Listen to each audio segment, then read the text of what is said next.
So hello guys, कैसे हो आप सब लोग। गाइस अभी ही मैंने थोड़ी देर पहले ही बैंक निफ्टी और निफ्टी की मैंने इंट्राडे स्ट्रेटजी कल की क्या होगी यानी कि 18 जनवरी की। गाइस उसके लिए मैंने वीडियो डाल दी है, आई बटन में लिंक है, जाके आप उसको चेक करो।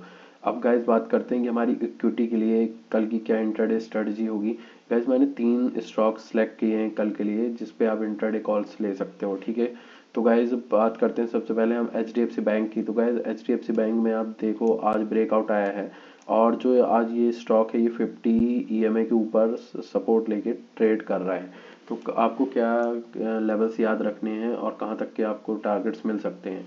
तो गाइज अगर कल ये स्टॉक 1600 के ऊपर सस्टेन करता है, 1600 के ऊपर कहीं भी आपको मिले, 1605, 1604, 1600 और 1610, ठीक है, 1600 से लेके 1610 के बीच में आपको कहीं भी कल मिलता है, 1600 के लेवल्स को रिस्पेक्ट करता है, तब आप यहाँ पर लॉन्ग की पोजीशन ले सकते हो। और जब आपका स्टॉप लॉस होगा, देखो यहाँ पर जहाँ 50 में प्लेस है यानी कि 1598, ये आपका यहाँ पर स्टॉप लॉस होगा। 1598 का आप स्टॉप लॉस लगाओगे, और जो आपको टारगेट देखने को मिलेगा वो आपको 1625 तक का टारगेट आपको इनिशियली देखने को मिल सकता है।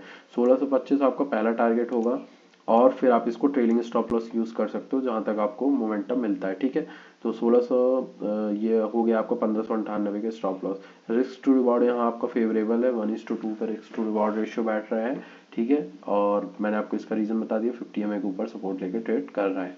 अब गाइस दूसरा जो लेवल है, दूसरा जो स्टॉक है वो है इन्फोसिस। इन्फोसिस में देखो आज क्या हुआ है, यहाँ पास भी बुलिश रैली आई है, जो कंसोलिडेशन के बाद यहाँ पास ब्रेकआउट आया है। स्टॉक ने कंसोलिडेट किया है 1532 के 1532 से लेके 1538 के लेवल पे यहाँ पास कंसोलिडेट किया है। 3 से 4 कैंडल, 5 कैंडल लगभग बनाई है स्टॉक ने, फिर ब्रेकआउट आया है, ठीक है। तो आपको कल याद रखना है कि आपको 1532 के ऊपर अगर स्टॉक का ये सस्टेन करता है, तब आपका स्टॉप लॉस होगा 1530 का।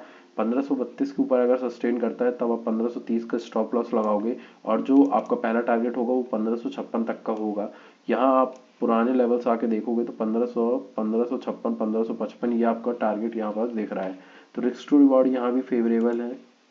कितने पॉइंट का स्टॉप लॉस बनेगा आपका, अगर आप इसी 1500, समझ लो आज फ्लैट ओपनिंग होती है, ठीक है, 1530 के ऊपर अगर ओपनिंग होती है 1538 के आसपास, 35 के आसपास, तो आपको स्टॉप लॉस 1530 का लगाना है। 5 पॉइंट का स्टॉप लॉस है, 10 पॉइंट का आप टारगेट रखोगे, फिर भी आपका टारगेट कहाँ बैठेगा, 1500, सपोज आपने 35 में खरीदा, 45 आपका टारगेट होगा।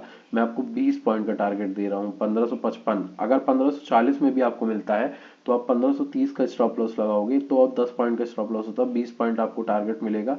40, 20, 60 आराम से मिलेगा आपको। 1555 से लेके 60 तक ये जाने की कल रखता है, ठीक है, अगर सस्टेन कर लेता है 1530 के ऊपर इन्फोसिस में, ठीक है। ये आपका कल का टारगेट हो गया इन्फोसिस के अंदर।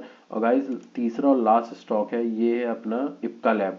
इप्का लैब में देखो आज यहाँ पास कंसोलिडेशन के बाद ब्रेकडाउन आया है, यहाँ पास देखो फॉल ही आता जा रहा है, ठीक है।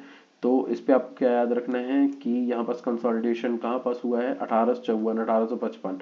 इस अगर 1855 के नीचे कल ये स्टॉक ट्रेड करता है, ज़्यादा नीचे नहीं मिलता है, 1850 के आसपास मिलता है आपको, 1855 के नीचे 1850 में मिलता है, 1850, 1849, 48 यहाँ आपको मिलता है। आपको यहाँ पर शॉर्ट पोजीशन लेनी है, ठीक है। आपका स्टॉप लॉस होगा 1855 का, और जो आपका पहला टारगेट होगा वो होगा 1842, 1843, ये आपका पहला टारगेट होगा। ये वाला जो लो लगा था ये आपका पहला टारगेट होगा, फिर आप ट्रेलिंग स्टॉप लॉस यूज कर सकते हो यहाँ तक के लिए, ठीक है। तो ये गैस तीनों हमारे स्टॉक थे, और वीडियो अच्छी लगी तो लाइक कर देना, चैनल नए हो तो सब्सक्राइब जरूर कर देना, ठीक है। Thank you.